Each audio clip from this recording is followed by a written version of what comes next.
So Jin'e opened with the Azir ban, targeting Goong already. You mentioned that he picks up the gold, and it's weird to allocate gold to Goong when you've got Duke on the lineup, when you've got Okyu on the lineup too. Pure out-and-out carries. Duke, the MVP of spring season. Okyu, as you mentioned, been consistent, hasn't been dying as much, actually has the lowest percentage of team deaths on his team, but the ban from Najin isn't surprising. Jin'e have multiple members that can really use this Lulu, and it's the start of those poke comps that we talk about with that really good wave clear.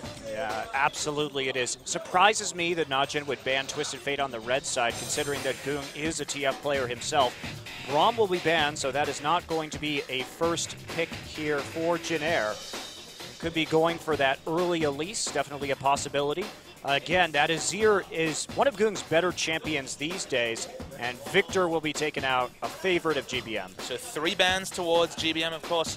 Trace can play the Lulu top, but GBM's KDA on the Lulu, massive. 3-0, 19 KDA. One of the reasons they ban away the Twisted Fate is, although he doesn't develop into a carry player on the Twisted Fate, Teleport Twisted Fate can win games through rotations. And while Najin's been more on point, specifically Duke has actually upped his Teleport game towards the end of the season.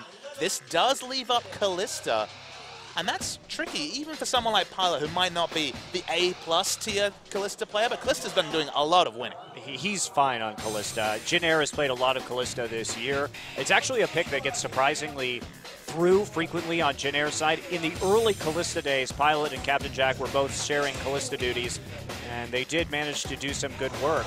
And there's Fiora instantly locked in alongside the Elise. And we do not know for sure whether this will be top lane or mid lane Fiora. We're going to guess top lane. That sounds like a Duke champion. And we talked about Fiora and Gang, but these were our theoretical picks for the grand final. We did see the Gangplank. We might see it here, but we definitely did not see the Fiora. Only so far Acorn has really broke this out in a massive way. And what a way he did in the China finals. Yeah, he did. Well, he had one good game, one not so good game. The good game was just amazing. It was. Specifically the 1v4 dive into the enemy base. Like, we don't really know much about the limits of Fiora, and they seem to be pretty lax, because she can do a lot of interesting things. Yeah, definitely. So the Rek'Sai is available. Do you go ahead and take that right now? One of Chaser's favorite junglers this season. I think you do grab that. And they're going to take away the Kennen. So basically they're trying to take away Najin's ability to play bully laners. Now, will this mean that Okyu switches it up to the Ashe? Yeah, Okyu's rise was on the likes of the Lucian Kennen, the real lane-dominating viewer, strongest dueling and poking support with a very strong laning champion in Lucian. Now this time, the shoe's on the other foot. Kalista Kennen is actually a super strong 2v2, and then of course you have the ability to throw Kennen into the fight, so it can do a lot of things, can initiate and then be peeled back. A lot of utility there, and looking like a risky Ashe pick already, but just with how the meta's been in Korea, Ashe has been such a high priority, and Okyu showed a carry Ashe performance and then a really questionable Ashe performance the last time we saw him play. Yeah, we did. Well, Najin, at the very least, with that Ashe, can set up picks with Fiora and Elise, so we could see a good pick composition coming here from Najin. Now, we don't know whether that Fiora is a mid lane or a top lane. Remember that in Korean solo queue, a lot of these mid and tops have both been playing Gangplank and Fiora, so that could be flexed here. Right. On the red side, having a flexible champion so strong, because now Jin'e have to blind pick these solo lanes. They don't really have a lot of information. They're going to expect the top lane Fiora because it's Duke, right? Because he is a carry top lane player, and that's where we've seen it so far in competitive, but there definitely is the potential for both. As we mentioned the mFire, very good laning option, you'd have to think, and teamfight option with the attack speed, so against both Ashe and, of course, Fiora. And, of course, the Malphite Yasuo combination used by the Ku Tigers, but remember that GBM has been a Yasuo player even when it was a pocket pick outside of the meta, and they've got a lot of strong crowd control here. Problem is, not a whole lot of damage outside of that Yasuo. I think the Diana a better choice. I think the Diana's a better choice as well. The Malphite makes so much sense on so many levels. Tank, role player, excellent being denied laners. Okay, let's just lock in the Gangplank. That's right. I had a chat with GBM beforehand. He said that he was ready to play GP today, and that's exactly what's going to happen, apparently. Now, the Echo. Will there be a mid lane Echo for Goong? Goong, as the meta rolls back around in favor of Assassins, remember, we haven't seen those LeBlanc buffs yet on the tournament realm. We haven't seen those Zed buffs, but frankly, Najin is a team that if they can get through this gauntlet, actually is very well suited for the World Championship with those buffs in mind. Lissandra could be another great pick setup to feed Duke's Fiora. Gotta say, I have a big smile on my face. These are the sort of picks we were talking about while we were waiting for the grand finals to come. We're like, okay, Fiora and Gangplank going to be severely in the meta. Fiora and Gangplank already both locked in. The mFire's developed as a career-specific champion. And the LeBlanc, this is a goon standby. Didn't get a lot of work done, did Nagne in the Champions final. So it's a risk certainly to pick it up, but they're looking for assassination potential in the mid lane. That's right, so the LeBlanc coming back right now.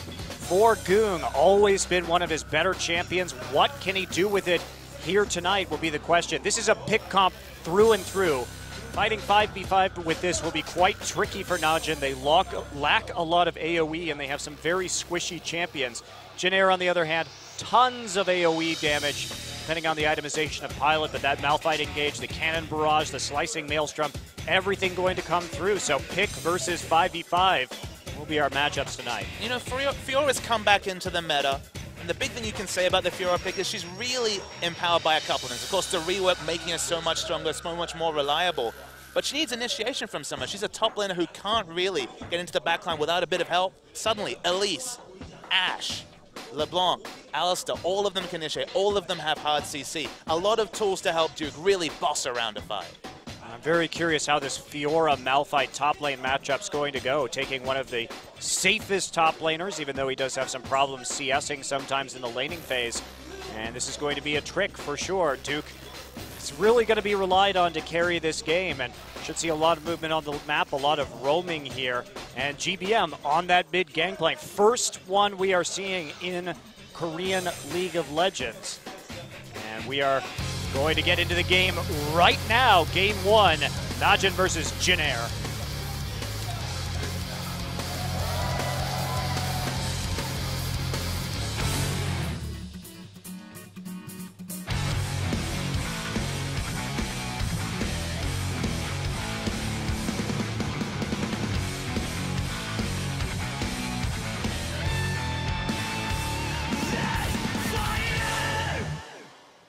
오신 것을 환영합니다.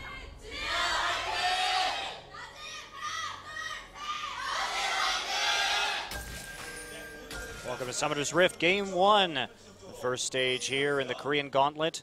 Najin versus Jinair, and we do see more of what we expected to see from 515 here than we actually ended up seeing in the final. That's the fun thing, is we talked about all these powerful picks. We said, okay, we've seen Faker playing these champions in the mid lane. Everyone's mixing it up, but we do see them locked in here.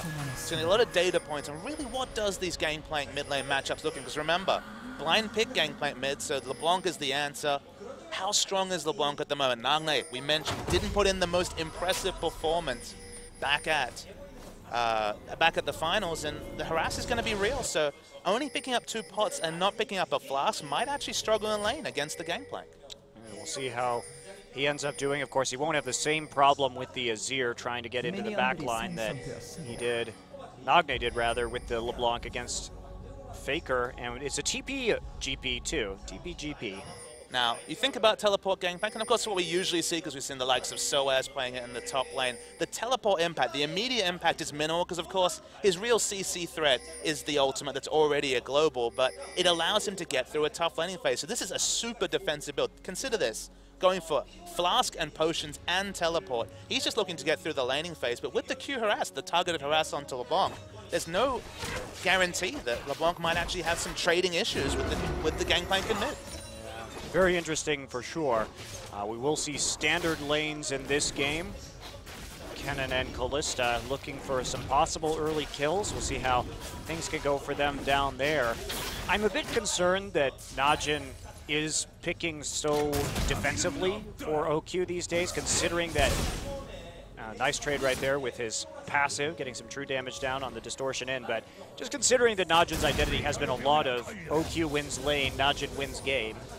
Yeah, the lack of illusion in the last couple of weeks has been a bit of a head scratcher, but the Ashe priority, remember, out of nowhere, there was no patch note that really screamed bring Ashe in. Of course, Ashe made weaker after her rework with a couple of nerfs, but still only now do we see the Ashe coming. Again, with the Fiora, I don't mind moving that initiation, the priority on initiation to AD carry seems to be the big utility factor, because of course it's Ash's utility that really seems to open the pixels. That was some really nice barrel linking there. Yeah, that's right. And some days Gangplank was a little disappointing in the final, particularly his build going for some more defensive stats with the Spirit Visage when you really just have to go kind of all in on damage if you want to be effective.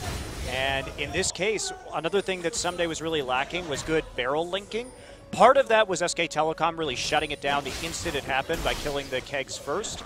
But part of it was also Someday being a little bit slow. So I'm excited to see what GBM can do with this particular champion. And both of us have obviously been impressed with Soaz from Origin. Very much. It's really smart, specifically with the barrel linking.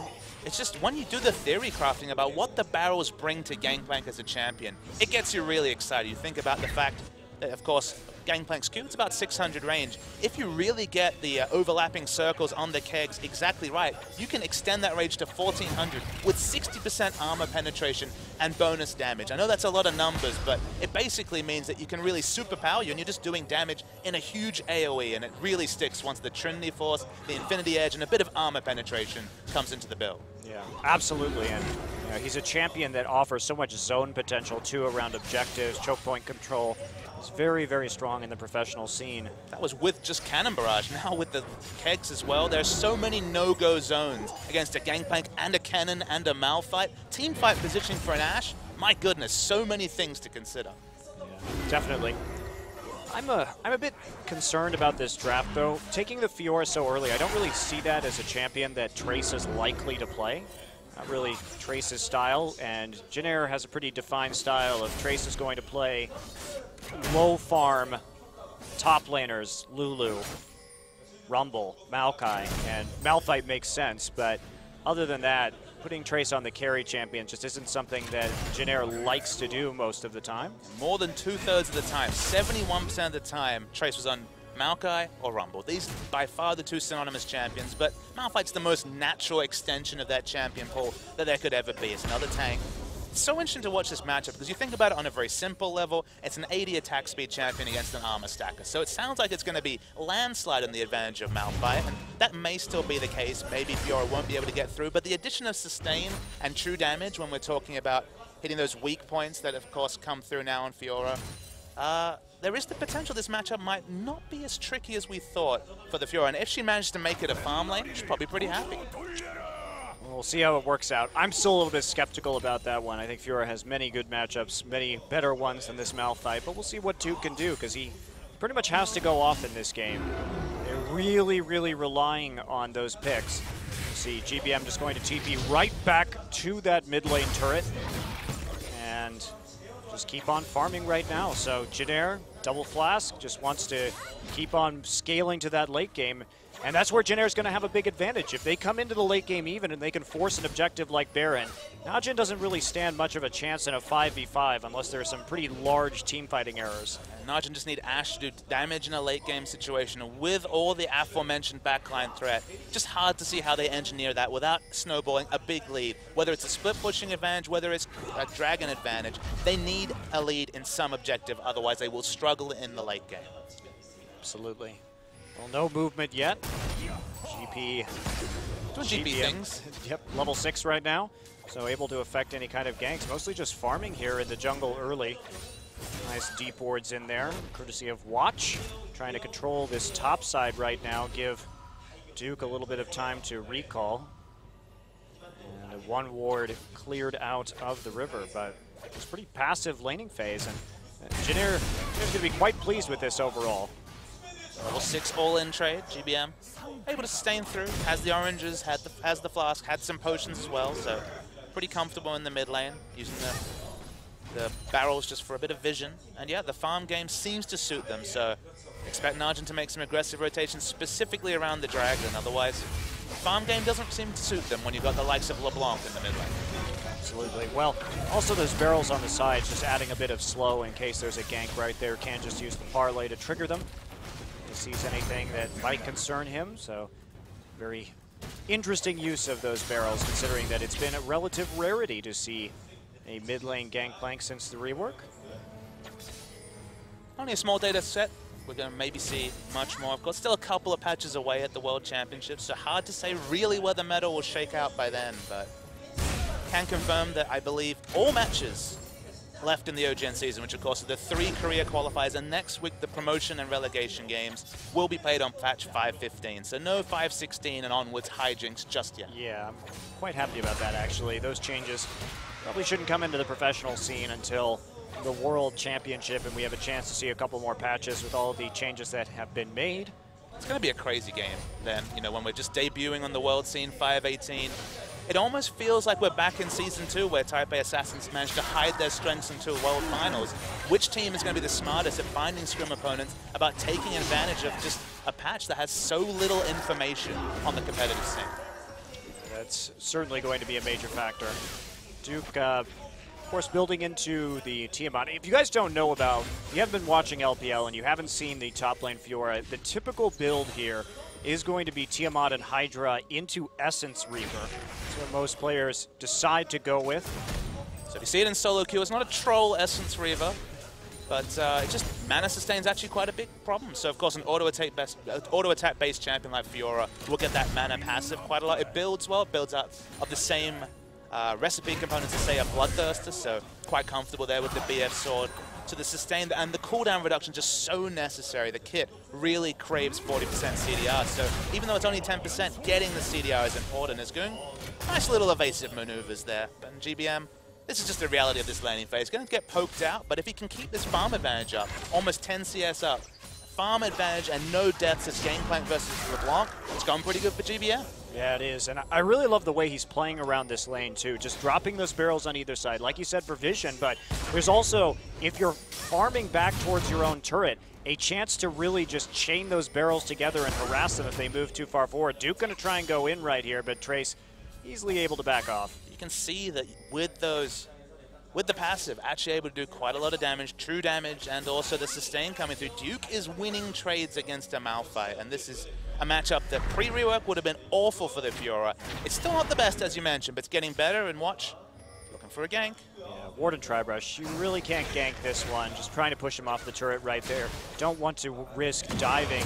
That's going to happen. There's the unstoppable force. It's a big damage coming in off the Cannon Barrage. Chaser in from behind. Chilling Smite goes down onto Duke. There's the lunge, and they're not... Ooh, that was a terrible flash. Both flashes, Chaser not respecting the decreased range on the knockup that was put through a couple of patches ago, and then Trace very optimistic with the flash Q. Not really sure what they really hoped to get there, but the result, I like the initiation from Trace when they were tanking turret, but everything afterwards, I don't know. That was a lot of summoners used. Now, summoners used in the top side too by Duke and Watch, but could have had that flash advantage for sure, and there's just not enough follow-up damage. Of course, Chaser going to be building the Sunfire, and Trace building Frozen Heart first, so not really sure where they thought the follow-up damage was going to come from with the Cannon Barrage already down. I'm super surprised to see the Frozen Heart Rush. And that might, you know, some of the fans might think, okay, but it makes so much sense. It's a reduced attack speed against Ashe and Fiora. That part's fine. You need health to deal with this true damage. Remember, he was already struggling in trades. The true damage will be a factor. And just picking up the Balmy Cinder for a bit of AoE wave clear, getting the health, maybe even just bit up the Ruby Crystal and armor, I feel like was a better pickup than just really rushing this Frozen Heart, because it doesn't give you that increased health pool, which of course synergizes with the mFire passive, and it just feels like Sunfire is the go-to rush on mFire. Yeah, I have to agree with you on that one. Just considering that lane matchup against Fiora, considering that the true damage is countered pretty much only by flat HP, so you can't really do much more than that. Meanwhile, on the bottom side of the map, Pilot and Che going surprisingly even. OQ going for an Avarice Blade, so trying to scale up right here, but there's been no plays on the bottom side of the map yet. Chaser surprisingly passive, and here we go. Trace going to go in. There we go. Repel on top of him, and now he's going to wish he had that flash, and there's the grand challenge. Goodbye, Trace. First blood to watch. Doesn't have flash, doesn't have health. Ultimate just comes off cooldown. Trace didn't cover himself in glory with that move, but Jinna, being proactive at least, looking to start this dragon, full information over to Najin that this has been started. Well, that's the thing, though, is that the dragons here are not really going to be a feasible option with Najin's composition unless they get a pick first. And frankly, I'm pretty sure they'd rather have that gold onto Duke and the solo turret gold onto Duke, too, because that's what they need right now. They need to be split pushing with the Fiora more than anything. They're going to get it. I think there will be an item cap where mFire can shrug off the Fiora all-in. I'm not 100% on that. Again, I don't have a lot of data points. But to me, there should eventually be a point, maybe Sunfire, Frozen Heart, and another health item where mFire can go toe-to-toe. But for now, the split pushing for Duke is going to be super effective. Definitely is. So blue buff taken by Najin, just going in there and stealing it away for Goong. Lots of wards in the blue buff jungle from Jin though.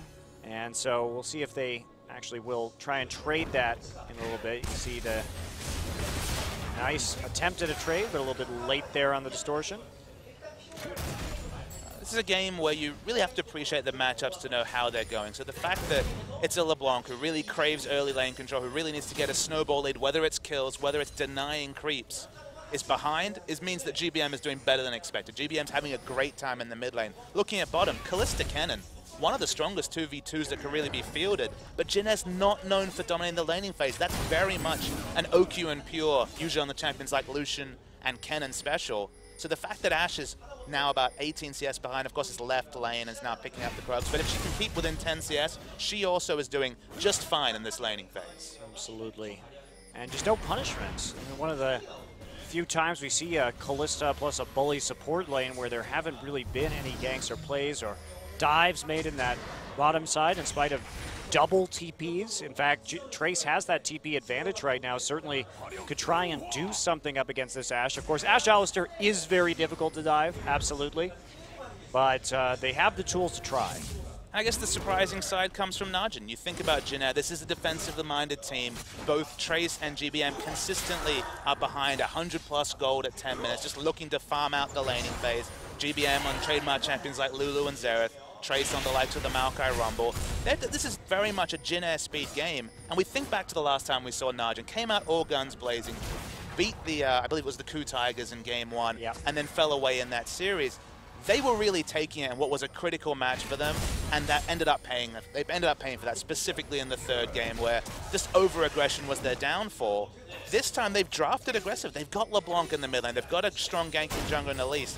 But just in this stage, in this must-win stage, they're playing really passive, which is just not what we expect from the Najin lineup that really had a surge towards the end of this season. Yeah, not a lot of roaming either from Goong. In spite of the fact that Jin dual lane has been pushed up for most of this game, and you know, GBM, he plays back, generally speaking. He likes to play next to his turret. He's a very stable mid laner. You know what you're getting with GBM is very defensive laning, and that sometimes opens up the map, but not this time around. Goong just sticking there, farming forever in mid. I know we've had our disagreements about where GBM rates in terms of top mids in this league, as we're finally seeing another duel, but with the level and item advantage, really nothing Trace can do. But I don't think GBM's a bad mid laner. He is what he is, Duke.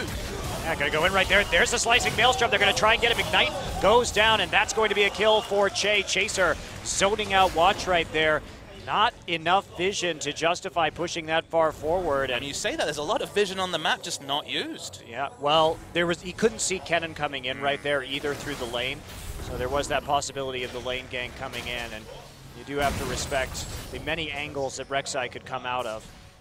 But with 3 wards in the area, still fell to his death, and Najin playing around their point of pressure. They took the last blue buff, they have the turret down. I like what they were doing, but just it appears just not in a robust enough way, because now Trace gets to push out, go back, finish the Frozen Heart, and theoretically get back into this lane, or inch back into this lane.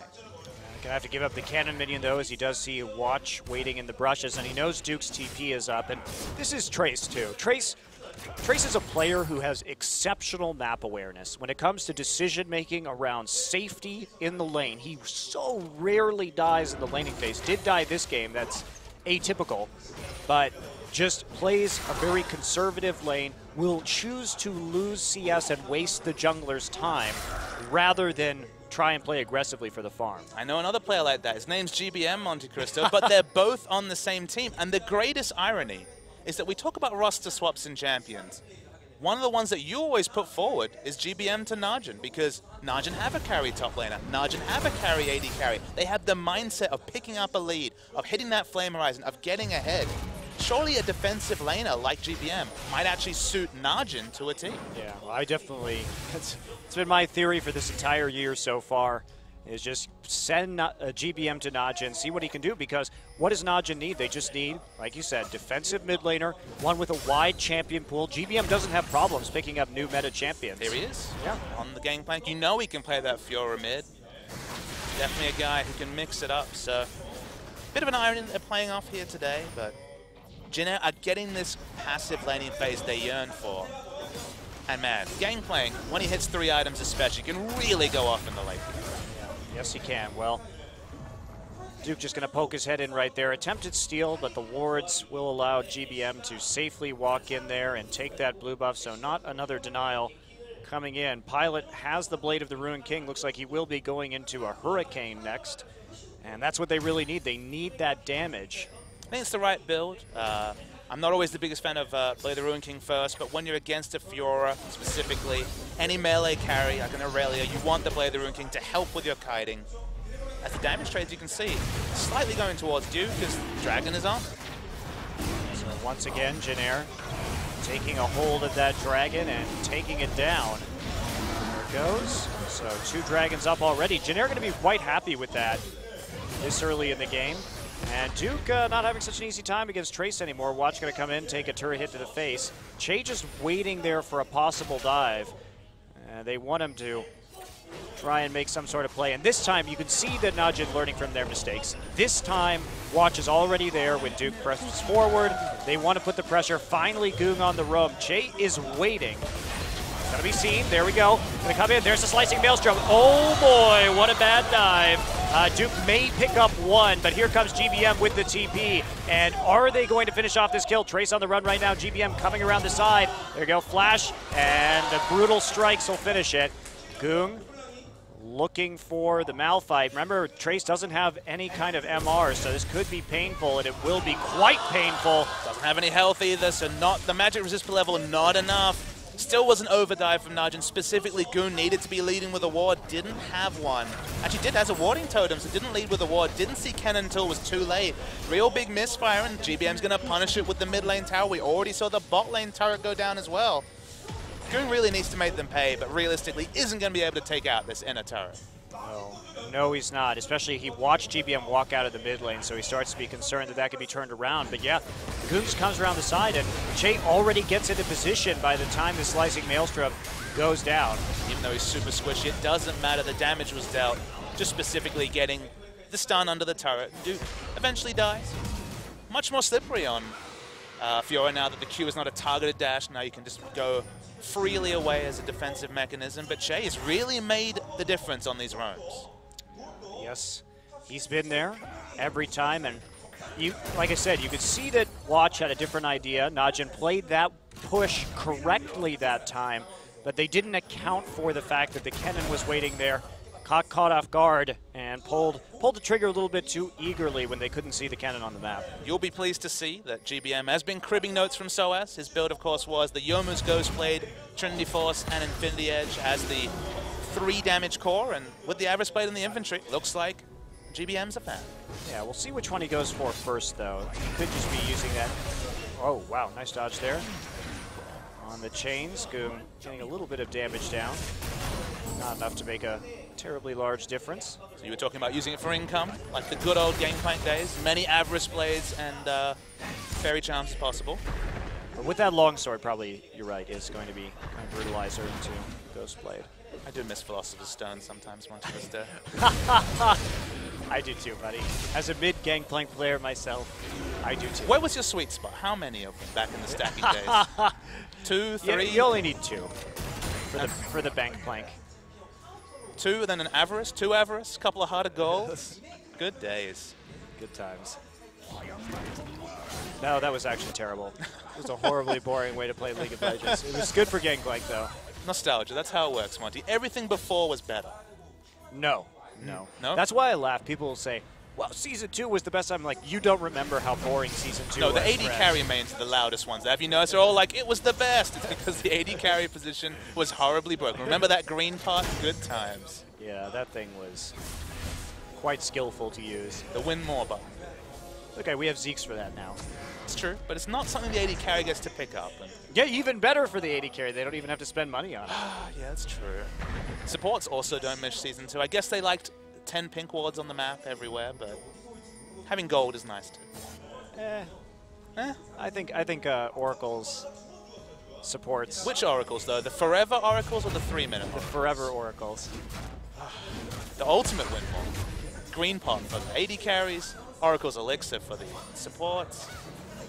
Interesting. Duke actually going for the Black Cleaver instead of the Essence Reaver this game. So still gets that cooldown reduction, still gets that armor. But gets the rage passive, so on a melee champion especially, the movement speed and just the ability to get around the map now might have sustain issues, so maybe you'll look to pick up the blue buff. You know, they have been contesting that blue buff because they took out the early turret, but from our experience, you need some sort of mana regens, whether that's a Sheen or just the Essence Reaver like we talked about, to make this champion work, specifically in the late game. So just trying to farm up as much as possible, get out. He has accrued quite a heavy CS advantage in this top side so far, but he's got to do more with it right now. Jinair with that slight lead is a problem for Najin as they start to approach another dragon in just a few minutes' time. I mean, Jinair, jeez. That was sick. GBM is really good at using these barrels. I love the way he's playing this lane. Now, he's good at using the laning barrels, but the crazy thing about this champion is you need to be smart about positioning them when you're baiting objective. If you're for, say, the pick comp, you need to be smart defensively using them. You need to be good at chasing with them, because of course they can extend the range of your parlay to get a running enemy. But the laning barrels, A+.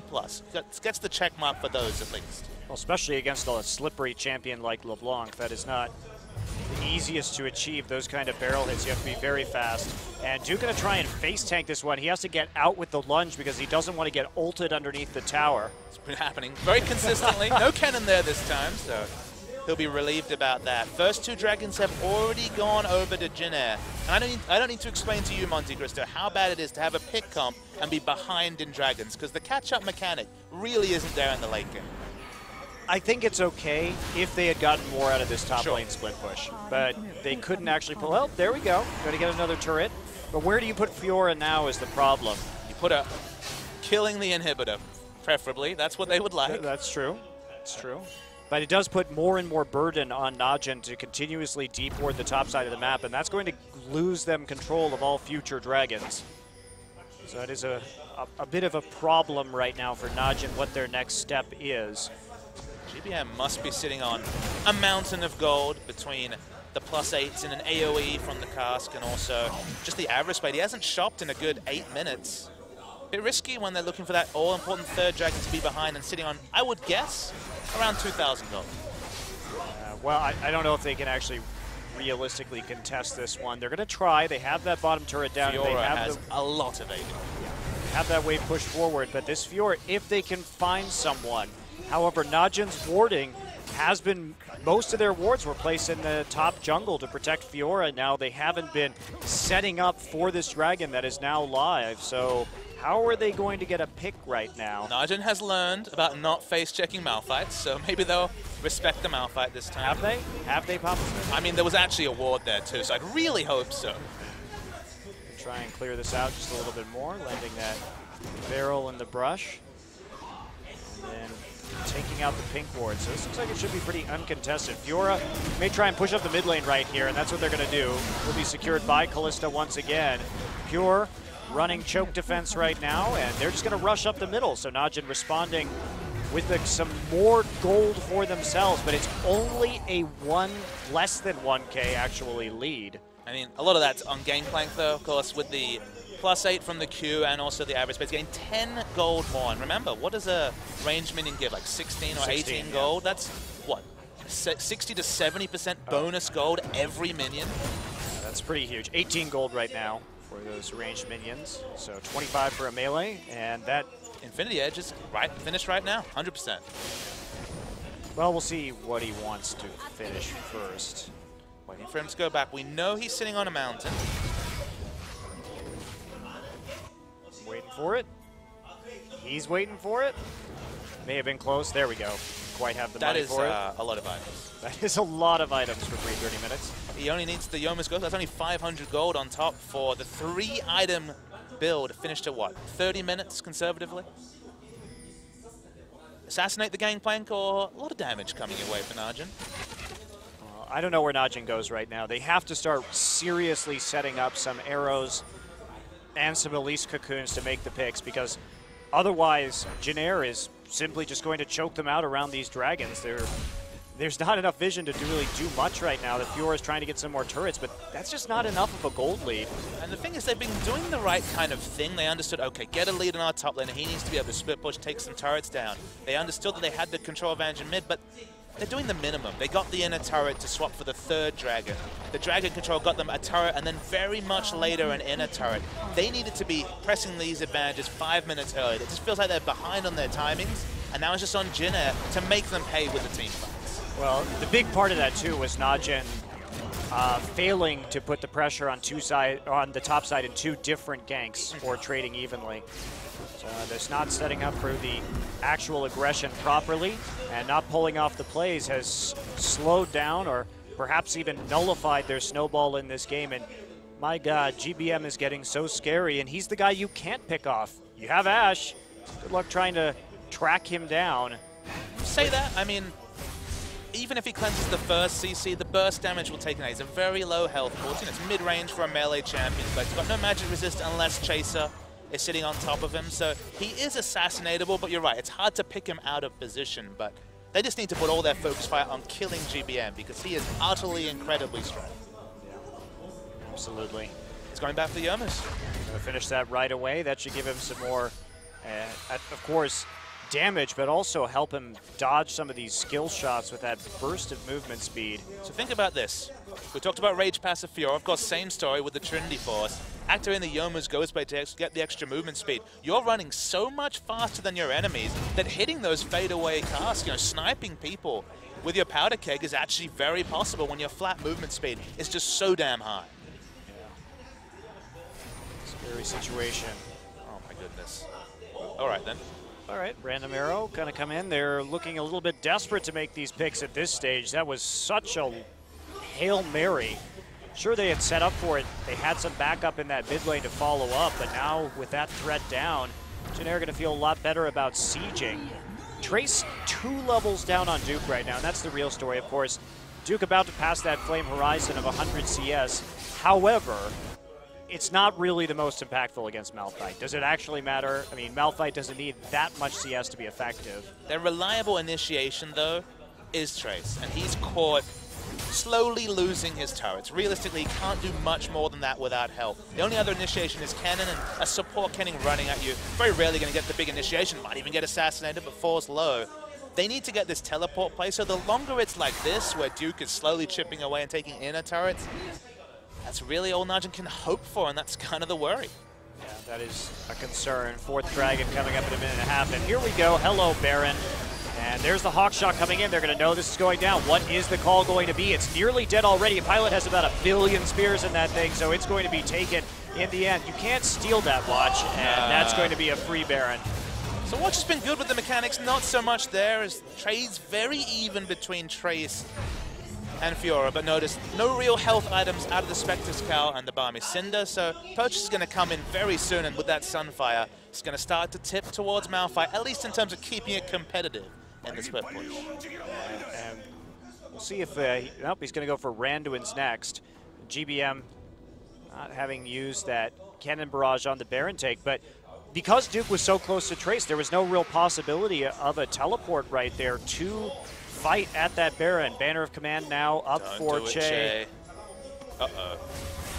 Oh, and he's going to get the Slicing Maelstrom up right before he dies. Holy cow. And goodbye, Goong. He's going to get tagged at the end of that one. Wow, Che barely living through that, getting the stun down in the nick of time. That was clutch. Che was saved by the lock at Monte Cristo. That health was so damn important. This is a Baroned up minion, a Banner of Command minion as well. And they're going to keep pushing. They are just moving this wave on forward right now. And here we go. Damage down onto the turret as Janair looking just to push this home right away. And Watch barely out of range of that parlay as GBM comes in looking for the damage. Just going to zone him off, take an inhibitor, and back right away. Janair looking pretty good this game. Now, Jinair are looking so much better than the last time we saw them. saying something given they beat the Coup Tigers, but just given their downward trend in the second half of the round robin. We built out this Jin Air team as a realistic contender to stop SKT's win streak at the time. That was just around the second half of the round robin. It was one of the last matches of the first half. They fell down. They fell away as a team. They didn't even make it to the finals qualifiers. You can see how close it was. Wait for the Locket Shield is what really saved him here. It would have gone down to the Ignite. Lives though, and then Fate's Call. See you later. Yep. Taking him out and into that stasis, making sure he's going to stay alive, and there's no possible follow-up. Now, Jin Air, one of the things, too, that has been such a problem for them, not only this season but this year, has been engaging team fights. They have looked super uncoordinated, one player going in, one player going out, never on the same page. But today, they really have looked like they trust each other, maybe for the first time this year. And happily for them, mFire's in the meta, and look, this is a champion who's synonymous with the lower brackets of ELO just because initiation's not easy for anyone, especially in the lower brackets. People never know about initiation. Champions like Ashe and mFire, both representing this game, are so transparent in that this is the go button initiation. And the fact that mFire fits the meta and gives them initiation from the top lane that isn't a teleport flank from the likes of Maokai is something good for the Jin Air Green Wings. Yeah, it is. We haven't seen that big Malphite initiation yet, but it's certainly there, using Kennen well enough for the time being. And here comes the Siege. Everyone on Jin Air. Well, here comes the Siege Minion. Wait, where are you going, Siege Minion? No, why? Baron fell off, so has to walk a little bit closer, but they're going to get that. Look at the side wave control, too, building up a huge wave in the bottom side, coordinating their push around that. Think about the words we're using about Jin Air. Coordination, the meta coming back to their picks. It was just really intriguing hearing that they've been scrimming for so long. Last played on August 7th, back to the scrim box on August 10th. That's 22 days ago as the poke strong from GBM, but this team was raring to go for this match, their next competitive match, potentially their last for the year if they don't win. And at least in game one, okay, they were given a long leash by a team that really should have snowballed further, but at least they're all playing together, which is more than can be said for Jin Air for the majority of summer season. Yeah, definitely true. So GBM setting up those barrels, and if anyone tries to defend this turret, get on top of the 80 carry, there's a, okay, he's going to W that, so no problem right there. Trace going to eat a stun too, but it's not really going to be enough. Jin Air just continues this merciless pressure, and another thing, Jin Air just hasn't looked clean in closures, but they're smart and they're right to keep putting pressure on right now. They're not backing off. They're trying to drive it home as soon as possible. That's why it's important that we keep drawing attention to this side minion wave push, because they were not able to engineer this. Multiple games where they got, what, 3 Barons, a couple of 5th Dragons, and couldn't close out a game. Didn't want to dive, didn't have initiation. Trace takes a little damage. It's going to be fine. It's going to dissuade a dive, though, and buy time for a Najin team. But to what end? Because the Ash Arrow, it's not going to do you just for solo initiation this game. They're actually going to lose 2 turrets off of this minion wave. Solo. Oh, 100 HP left, so going to clear it out in the nick of time, but that's very low-hanging fruit for another push in the bottom side in just a few minutes. And I mean, Dragon's going to be up sooner rather than later, and that'll be number 5 here. So Jin Air, a bit of a cakewalk, honestly, in this game. There wasn't very much resistance from Najin. Which is strange, because they are the ones that picked the proactive comp. They're the one with Elise LeBlanc, which is pretty much the go button for make picks happen in the mid lane or around the mid lane, because Goon could roam. He just never roamed. He felt anchored to the mid lane, despite the fact that he was against the ultimate passive laner in Gangplank, who, you know, has to queue and use his mana for lane control on the enemy, but he doesn't want to. He wants to use all that mana to get the +8, to blow up the kegs. Got through the laning phase, even in CS or down by 10, which doesn't matter. And of course, an even laning phase when you're getting 60% more gold for every minion means that at this point, you've got all the items. Well, we're just probably going to wait it out here for another Dragon. They're going to try and push up that minion wave as best they can in the bottom side to at least threaten that turret while simultaneously going for the 5th and final Dragon stack. Jin Air needs to make sure they... Jeez. He's got a Randuin's and a Thornmail, by the way. Of course, the Thornmail not doing very much when it's got 60% bonus armor penetration from the explosion, but that's something. I'm very impressed with his Gangplank play. He really seems to know what he wants to do on this champion. The team is playing very well around it too. Speaking of playing very well, they've made a really aggressive rotation into top. All the pings have come. We see people coming back, but this turret's so low, it's going down. Nobody there to actually save it. They got too concerned with trying to control mid with the Baron spawning in 30 seconds. And they're going to go, I don't know if you should commit to this inhibitor right now. Yeah, just back off. There's the hop away from the arrow. Pretty casual. Yeah, OQ has yet to actually really hit one. He hit one onto Gangplank, but that didn't matter. And they're happy to back away. Look, they could probably pick a fight. Chase gets hit on the back end, but Jin Air got the objective they wanted. They're backing away. 4 dragons in the pocket, the next one in 45 seconds. Why bite off more than you can chew? They're in prime position for the Baron and the 5th dragon, and that's scary for Najin. It is. So, they're going to try and set up a pick right here. Going to eat a Spider, bursting the Banshee's Veil onto Trace. They're trying to bait off the big keg play. Trace will just, or Chaser rather, will go ahead and recall. Has that Void Rush. mFire's looking for a flash ult. For the particular way to get that, that's why they're waiting so long. As anyone face checks, they will die to the instant explosion from Gangplank and mFire. But smartly, Najin realizes no win conditions over there, so just don't go on that brush. Yep, and look at this. I mean, Jin Air just waits, gets the Void Rush. Why not just walk back into the inhibitors? You got 2 open right now. I mean, honestly, you'll trade a Baron for that every time you see this. Oh, they should just take the inhibitors, actually. This feels like old Jin Air. Potentially a mistake. There's the cannon barrage going down. They want this fight. GBM now back up. Pure going to knock him out. Are they going to take this? And he steals it with the barrels. 1,100 damage on that barrel. Puts it out of smite range. And there we go. Everyone from Jin Air piling in. Duke the first to die. And this will likely be the game for Jin Air. The barrel mechanics are real. Remember, the bonus damage, the 200 bonus, that doesn't even apply because it's only to champions. That's just from all the AD that Gangplank was able to pick up. And now everyone's a free kill as they try and get away to what is now assuredly a Jin Air victory. Yeah, they have the Baron, they have the giant minion wave, and Jin Air looking quite ready for this match. Getting some very powerful picks, it has to be said, in Kalista and Rek'Sai, picks that they probably shouldn't be allowed to get in the next game. But when all is said and done, oh my. Well, this is Gangplank. This is what happens when you get a free farm lane. He didn't think LeBlanc would be that matchup, but GBM proved it was, and GG to Jin Air. Wow, nicely done by Jin Air. Really clean shot calling in that game. I got a little bit nervous about that Baron. I think they could have just taken the inhibitors and called it a day, but they come back, steal the Baron with those barrels, and you know, like I said, once you have enough damage, he can actually just do more damage than Smite, so just go for it, I guess. We saw GBM with the finger cannon on the stream, shooting away Najin's hopes in game 1. What I'll say about Jin Air, Chaser didn't carry in the early game. Najin's lack of decisive play really did. So if Jin Air gets punished in the early game, maybe they can't round out.